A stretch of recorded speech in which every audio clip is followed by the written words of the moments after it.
بسم اللہ الرحمن الرحیم۔ محترم اور معزز مسلمان بھائیوں اور بہنوں، السلام علیکم ورحمۃ اللہ۔ زنا کسے کہتے ہیں؟ زنا کتنا بڑا گناہ ہے؟ زنا کی کتنی اقسام ہیں اور ہر قسم کے زنا کی سزا کیا ہے؟ یہ تمام باتیں اس ویڈیو میں بیان کی جائیں گی، لہٰذا آپ سے درخواست ہے کہ اس ویڈیو کو آخر تک ضرور دیکھیے گا اور اس ویڈیو میں بیان کیے گئے زنا کے اعمال اور ان کی سزائیں سنتے وقت استغفار ضرور کرتے رہیں۔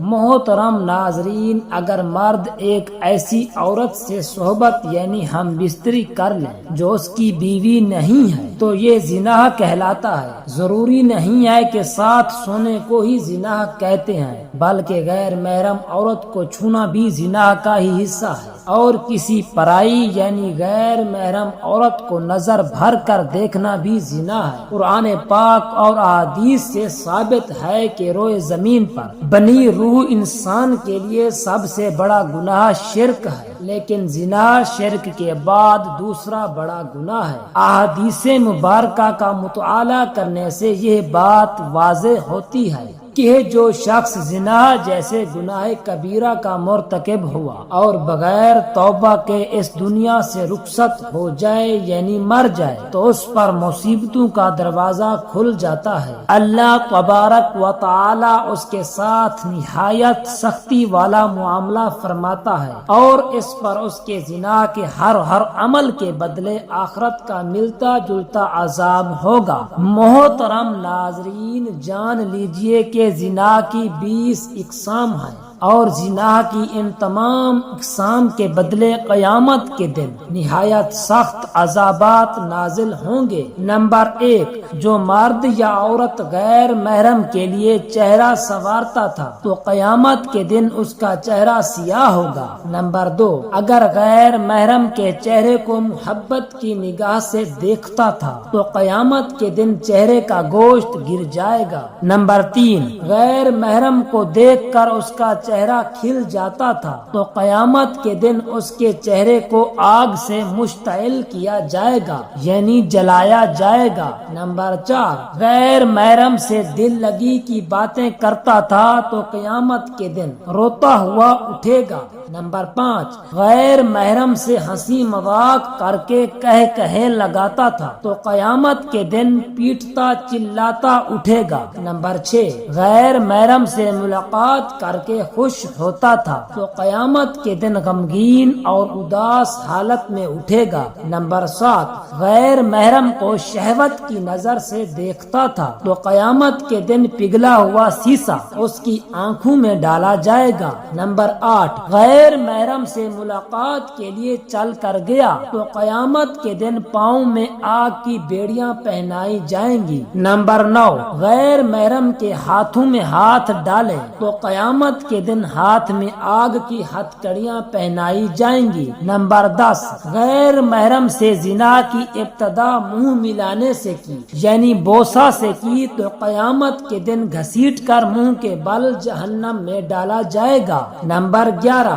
غیر محرم کی گردن سے گردن ملائی تو قیامت کے دن گردن میں آگ کے زنجیر ڈالی جائے گی۔ نمبر 12، غیر محرم کے سامنے شرمگاہ سے لباس ہٹایا تو قیامت کے دن اسے تارکول کا لباس پہنایا جائے گا۔ نمبر 13، غیر محرم سے مل کر جنسی پیاس بجھائی تو قیامت کے دن پیاسا اٹھایا جائے گا۔ نمبر 14، غیر محرم سے ملاپ کے دوران جنسی طوفان اٹھا تو قیامت کے دن شرمگاہ کو آگ سے بہکایا جائے گا۔ نمبر 15، غیر محرم سے ملاپ کے وقت شرمگاہ سے منی خارج ہوئی تو قیامت کے دن شرمگاہ سے بدبو خارج ہوگی۔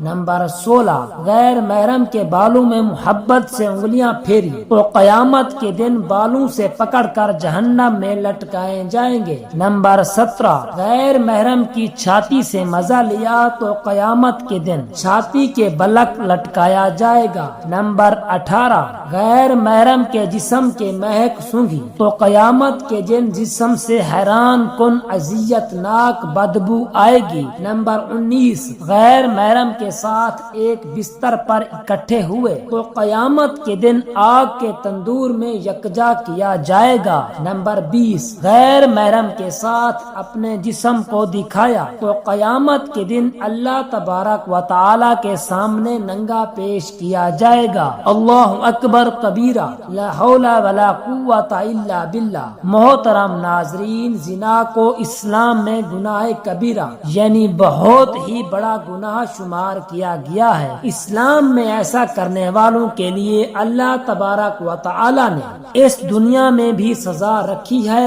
اور مرنے کے بعد بھی اس کی سخت سزا دی جائے گی۔ غیر محرم سے زنا کرنا گناہ کبیرہ ہے، جبکہ محرم سے زنا کرنا اس سے بھی زیادہ کبیرہ اور غلیظ عمل ہے۔ زنا کی سزا رجم ہے اگر شادی شدہ ہے، اور اگر غیر شادی شدہ ہے تو 100 کوڑے ہیں، مگر آج کل اس کی حدود کا نفاذ نہیں، جس کے سبب یہ گناہ اس معاشرے میں تیزی سے پھیل رہا ہے اور زنا میں مبتلا لوگوں کا رزق اللہ تبارک و تعالی ختم کر دیتا ہے اور انہیں اس دنیا میں بھی ذلیل و رسوا کر دیتا ہے اور آخرت میں بھی ذلت والا عذاب ہے۔ جب تک ایک زناکار شخص اپنے زنا کی شرعی سزا نہیں پا لیتا تب تک وہ پاک و صاف نہیں ہوتا۔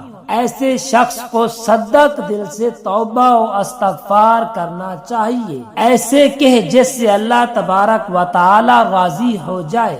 ایسا شخص اگر اپنے گناہ پر نادم ہو کر توبہ کرے اور آئندہ ایسا گناہ نہ کرنے کا پکا سچا عہد کر لے تو اللہ تبارک و تعالی بے حد غفور الرحیم ہے۔ محترم ناظرین، جان لیجئے کہ زنا جیسے گناہ کبیرہ کے بارے میں پیارے نبی حضرت محمد مصطفیٰ صلی اللہ علیہ وآلہ وسلم نے فرمایا، مومن ہوتے ہوئے تو کوئی شخص زنا کر ہی نہیں سکتا۔ روایت صحیح بخاری شریف۔ اللہ تبارک و تعالی قرآن پاک میں ارشاد فرماتا ہے، اور دیکھو زنا کے قریب بھی نہ جاؤ، یہ بے حیائی اور برائی کا راستہ ہے۔ القرآن۔ نبی صلی اللہ علیہ وآلہ وسلم نے فرمایا، اگر زنا کرنے والے شادی شدہ ہوں تو کھلے میدان میں پتھر مار مار کر مار ڈالا جائے، اور اگر کنوارے ہوں تو 100 کوڑے مارے جائیں۔ بخاری شریف۔ آج کے دور میں دیکھنے میں آتا ہے کہ اس گناہ کبیرہ میں بہت سے لوگ مبتلا ہیں، خاص طور سے جب بازار وغیرہ میں لوگ خریداری کرنے کے لیے جاتے ہیں تو کس کا ہاتھ اس کو لگ رہا ہے، کہاں لگ رہا ہے، کچھ معلوم نہیں ہے، اور پھر لڑکا ہو یا لڑکی اس گناہ کو کرنے کے بعد اپنے دوستوں کو بڑے فخر کے ساتھ بتاتے ہیں اور بڑی شان کے ساتھ سناتے ہیں، بلکہ ان کو بھی یہ راستہ اختیار کرنے کی ترغیب دیتے ہیں۔ تنہائی میں اگر کوئی لڑکا یا لڑکی ایسا کام کرتا ہے تو اس گناہ کبیرہ کا گناہ ان کے والدین یا وارثوں کو بھی ملتا ہے، جو ان کی جلدی شادی نہیں کر رہے، ان کی شادی نہ کرنے کے سبب وہ اس گناہ میں مبتلا ہوئے، تو ماں باپ کے ایسے کام سے اللہ تبارک و تعالی بھی ناراض ہوتا ہے اور ان کے گھر کی برکت بھی اٹھ جاتی ہے۔ ایسے ماں باپ کو روز قیامت اللہ تبارک و تعالی کی بارگاہ میں جواب بھی دینا ہوگا۔ قرآن پاک میں اللہ تبارک و تعالی کا ارشاد ہے کہ پاک دامن لڑکیاں پاک دامن لڑکوں کے لیے ہیں۔ اس سے یہ ثابت ہوتا ہے کہ آپ اگر خود پاک دامن ہیں تو اللہ تبارک و تعالی آپ کو پاک دامن بیوی یا شوہر عطا فرمائے گا، یعنی پاک دامن کے لیے پاک دامن اور بدکار کے لیے بدکار شریک حیات۔ زنا کے گناہ سے نسیان، HIV، ایڈز اور کینسر جیسی موذی بیماریاں پھیلتی ہیں، جبکہ ایسے انسان کا دل بھی مردہ ہو جاتا ہے اور اس میں سے دین اسلام کی روشنی ختم ہو جاتی ہے، لہذا ایسا شخص ایمان سے خالی ہو جاتا ہے۔ اللہ تبارک و تعالی سے سچے دل سے دست بستہ اور چشم پرنم دعا ہے کہ ہمیں ایسے کبیرہ گناہ کے قریب بھٹکنے سے بھی محفوظ و معمون رکھے، آمین یا رب العالمین۔ آپ میں سے جو بھی اس گناہ سے محفوظ ہے وہ کمنٹ میں آمین ضرور بولیں، اور جن سے یہ گناہ سرزد ہو چکا ہو تو وہ رات دن اللہ تبارک و تعالی سے توبہ و استغفار کریں۔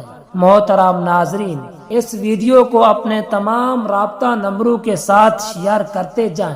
اگر کوئی ایک شخص بھی آپ کے شیئر کرنے سے گناہ کبیرہ سے محفوظ ہو گیا تو آپ کے ساتھ ساتھ ہمیں بھی اس کا اجر و ثواب ملے گا۔ دعا ہے کہ اللہ رب العزت ہمیں ان احادیث مبارکہ پر عمل کرنے کی طاقت نصیب فرمائے، آمین ثم آمین۔